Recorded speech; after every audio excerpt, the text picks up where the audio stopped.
Black heads whiteheads remove ചെയ്ത് തന്നെ നമ്മുടെ ഫേസ് നന്നായിട്ടൊന്ന് സോഫ്റ്റ് ആൻഡ് സ്മൂത്ത് ആയിട്ട് നമുക്ക് ഫീൽ ചെയ്യും കേട്ടോ. അപ്പോൾ ഇന്നത്തെ നമ്മുടെ വീഡിയോ വന്നിട്ട് എങ്ങനെയാണ് നമുക്ക് വീട്ടിൽ തന്നെ അതും ഹോം റെമഡി യൂസ് ചെയ്തുകൊണ്ട് നമുക്ക് ഈ ഒരു blackheads whiteheads remove ചെയ്യുന്നത് എന്നുള്ളൊരു വീഡിയോ ആണ് കേട്ടോ. വെറും 2 സാധനങ്ങൾ മാത്രം വെച്ചുകൊണ്ട് നമുക്ക് ഈ ഒരു ഹോം റെമഡി ചെയ്തെടുക്കാൻ വേണ്ടി പറ്റും. അതിനായിട്ട് നമുക്ക് ഫസ്റ്റ് ആയിട്ട് വേണ്ടത് ഇതുപോലൊരു ടിഷ്യൂ പേപ്പർ ആണ് കേട്ടോ. ഇനി രണ്ടാമതായിട്ട് വേണ്ടത് എഗ് വൈറ്റ് ആണ്. അത് നമ്മുടെ മുട്ടയുടെ വെള്ളയുണ്ടല്ലോ, ഇത് രണ്ടും മാത്രം മതി കേട്ടോ നമുക്ക് ഈ ഒരു ഹോം റെമഡി ചെയ്തെടുക്കാനായിട്ട്.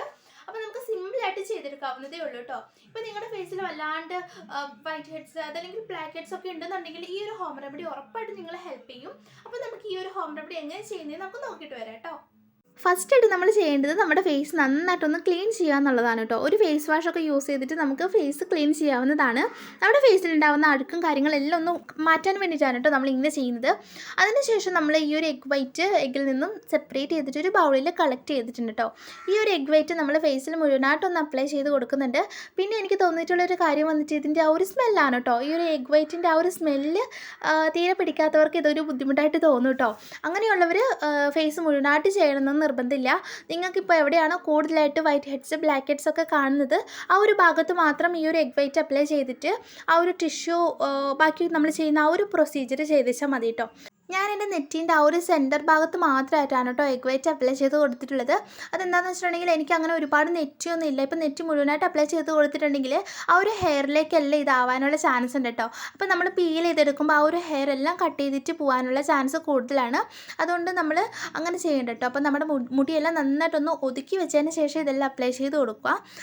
ഇങ്ങനെ ഞാൻ എൻ്റെ ഫേസ് മുഴുവനായിട്ടൊന്ന് എഗ് വൈറ്റ് അപ്ലൈ ചെയ്ത് കൊടുത്തിട്ടുണ്ട്. ഇനി നമുക്ക് ചെയ്യേണ്ടത് ഇതുപോലൊരു നമ്മൾ നേരത്തെ പറഞ്ഞ ടിഷ്യൂ ഉണ്ടല്ലോ, അത് ഇതുപോലെ നീളത്തിലൊന്ന് കട്ട് ചെയ്തെടുക്കുകയാണെങ്കിൽ നല്ലതായിരിക്കും കേട്ടോ. നമ്മുടെ ഫേസിൽ നമുക്ക് അഡ്ജസ്റ്റ് ചെയ്തിട്ട് ഇങ്ങനെ ഒട്ടിച്ച് വെക്കാൻ എളുപ്പമായിരിക്കും ഇതുപോലെ നീളത്തിൽ കട്ട് ചെയ്തിട്ടുണ്ടെങ്കിൽ. അപ്പം ഞാൻ ഫസ്റ്റ് എൻ്റെ മൂക്കിൻ്റെ ആ ഒരു ഭാഗത്താണ് കേട്ടോ വെച്ചിട്ടുള്ളത്. പിന്നെ വെച്ചിട്ടുള്ളത് താടിൻ്റെ ആ ഒരു ഭാഗത്താണ്. അപ്പോൾ ഈ ഒരു ടിഷ്യൂ നമുക്ക് നമ്മുടെ ഫേസിൽ മുഴുവനായിട്ടും ഒട്ടിച്ച് കൊടുക്കാം കേട്ടോ.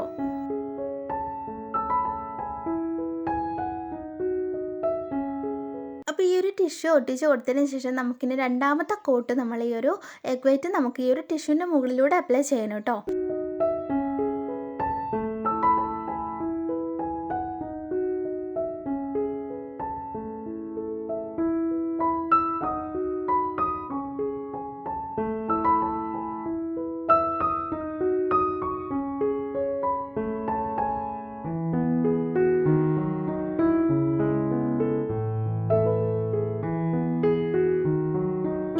ഈ ഒരു എഗ് വൈറ്റ് അപ്ലൈ ചെയ്തതിന് ശേഷം ഇതിന് മുകളിൽ ഒരു കോട്ടും കൂടെ നമ്മൾ ടിഷ്യൂ പേപ്പർ അപ്ലൈ ചെയ്ത് കൊടുക്കുന്നുണ്ട്. ഒരു 2 ലെയർ ടിഷ്യൂ പേപ്പറെങ്കിലും ഉണ്ടായാലാണ് കേട്ടോ ആ ഒരു കട്ടി ഉണ്ടാവുള്ളൂ. എന്നാലാണ് നമുക്ക് ആ ഒരു പീൽ ചെയ്തെടുക്കുമ്പോൾ നല്ല പെർഫെക്റ്റ് ആയിട്ട് പീൽ ചെയ്തിട്ട് വരുള്ളൂ. അതല്ലെങ്കിൽ ഇങ്ങനെ കീറി വരും കേട്ടോ. അതുകൊണ്ടാണ് നമ്മളിങ്ങനെ 2 പ്രാവശ്യം ടിഷ്യൂ പേപ്പർ ഇട്ട് കൊടുക്കുന്നത്. ഇനി ഈ ഒരു ടിഷ്യൂ പേപ്പറിൻ്റെ മുകളിലേക്ക് നമ്മൾ ഈ ഒരു എഗ് വൈറ്റ് നന്നായിട്ട് അപ്ലൈ ചെയ്ത് കൊടുക്കുന്നുണ്ട് കേട്ടോ.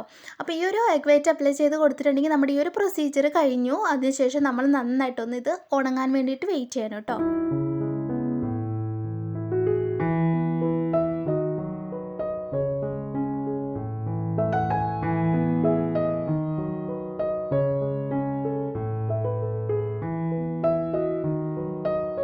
ഇപ്പോൾ എൻ്റെ ഇത് നന്നായിട്ട് ഡ്രൈ ആയിട്ട് വന്നിട്ടുണ്ട്.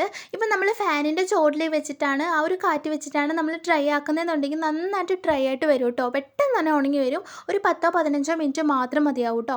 അതല്ലെന്നുണ്ടെങ്കിൽ ഒരു കുറേ ടൈം എടുക്കും കേട്ടോ. ഏകദേശം ഒരു അരമണിക്കൂറിന് മുകളിൽ ടൈം എടുക്കും നമുക്കിതൊന്ന് ഉണങ്ങി വരാനായിട്ട്.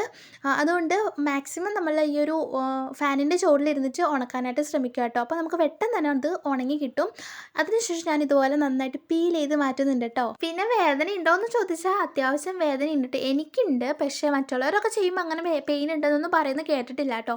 പക്ഷേ എനിക്ക് കുറച്ച് പെയിൻ ഉണ്ട്. ആ ഒരു മൂക്കിൻ്റെ ഭാഗത്തൊക്കെ വരുമ്പോൾ എനിക്ക് കുറച്ച് ഹെയർ ഉണ്ട് കേട്ടോ. ഒരു മൂക്കിൻ്റെ ഈ ഒരു ഭാഗത്ത് കുഞ്ഞു ഹെയർ ഉണ്ട്, ബേബി ഹെയർസ്.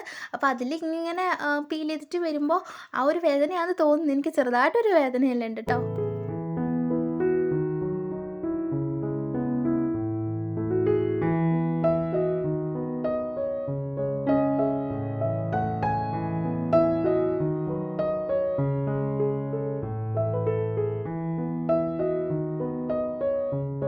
നമുക്കിങ്ങനെ ഫേസിൽ മുഴുവനായിട്ട് ഫീൽ ചെയ്തിട്ട് എടുക്കാവുന്നതാണ് കേട്ടോ. ഇപ്പോൾ ഫേഷ്യൽ ഹെയർ ഒക്കെ ഒരുപാടുള്ളവർക്കാണെങ്കിൽ കുറച്ച് വേദനയെല്ലാം ഉണ്ടാവും. എന്നാലും നല്ല രീതിക്ക് റിസൾട്ട് ഉണ്ടാവും കേട്ടോ. അപ്പോൾ നമ്മുടെ ഇങ്ങനെ എഗ് വൈറ്റ് ഇങ്ങനെ പറ്റി പിടിച്ചിട്ടുണ്ടാവും കേട്ടോ ഉണങ്ങിയിട്ട്. അപ്പോൾ നമുക്ക് നന്നായിട്ട് ഫേസ് ഒന്ന് വാഷ് ചെയ്തിട്ട് വരാം. ഫേസ് വാഷ് ഒന്നും ഇടണം നിർബന്ധമില്ല കേട്ടോ. സാധാരണ വെള്ളത്തിൽ നമുക്ക് വാഷ് ചെയ്തിട്ട് വരാം. നന്നായിട്ടൊന്ന് സ്കിന്ന് സോഫ്റ്റ് ആയിട്ട് ഉണ്ടാവും കേട്ടോ. അതൊന്ന് ട്രൈ ചെയ്ത് നോക്കിയാലേ നിങ്ങൾക്ക് അതിൻ്റെ റിസൾട്ട് മനസ്സിലാവുള്ളൂ. അപ്പോൾ ഏറ്റവും ലാസ്റ്റ് നമുക്കൊരു മോയ്സ്ചറൈസർ അപ്ലൈ ചെയ്ത് കൊടുക്കാം കേട്ടോ. അപ്പോൾ ഇങ്ങനെ നമുക്കൊരു ആഴ്ചയിൽ ഒന്ന് വീതം ചെയ്യുന്നത് വളരെ നല്ലതായിരിക്കും കേട്ടോ. ഏറ്റവും നന്നായിട്ട് നമുക്ക് ഹോം റെമഡി യൂസ് ചെയ്തിട്ടില്ല നമ്മൾ ചെയ്യുന്നത്. വേറെ സ്കിന്നിന് പ്രശ്നങ്ങളൊന്നും ഉണ്ടാവില്ല. അതല്ലാണ്ട് നമുക്ക് മാർക്കറ്റിലൊക്കെ അവൈലബിൾ ആണ് കേട്ടോ ഇതുപോലുള്ള പീൽ ഓഫ് മാസ്ക് അങ്ങനെയുള്ള കാര്യങ്ങളെല്ലാം നമുക്ക് കിട്ടും. പക്ഷേ അതിലും ഏറ്റവും നല്ലതാണ് കേട്ടോ ഇതുപോലുള്ളൊരു നാച്ചുറൽ ആയിട്ടുള്ള ഹോം റെമഡി യൂസ് ചെയ്യുന്നത്. നമ്മുടെ ഇന്നത്തെ വീഡിയോ ഇത്രയേ ഉള്ളൂ കേട്ടോ. എല്ലാവർക്കും ഇഷ്ടപ്പെട്ടു എന്ന് വിചാരിക്കുന്നു. എല്ലാവരും ഒന്ന് ട്രൈ ചെയ്ത് നോക്കാം കേട്ടോ. അപ്പോൾ സബ്സ്ക്രൈബ് ചെയ്യാത്തവരൊന്ന് സബ്സ്ക്രൈബ് ചെയ്യുക. ബൈ.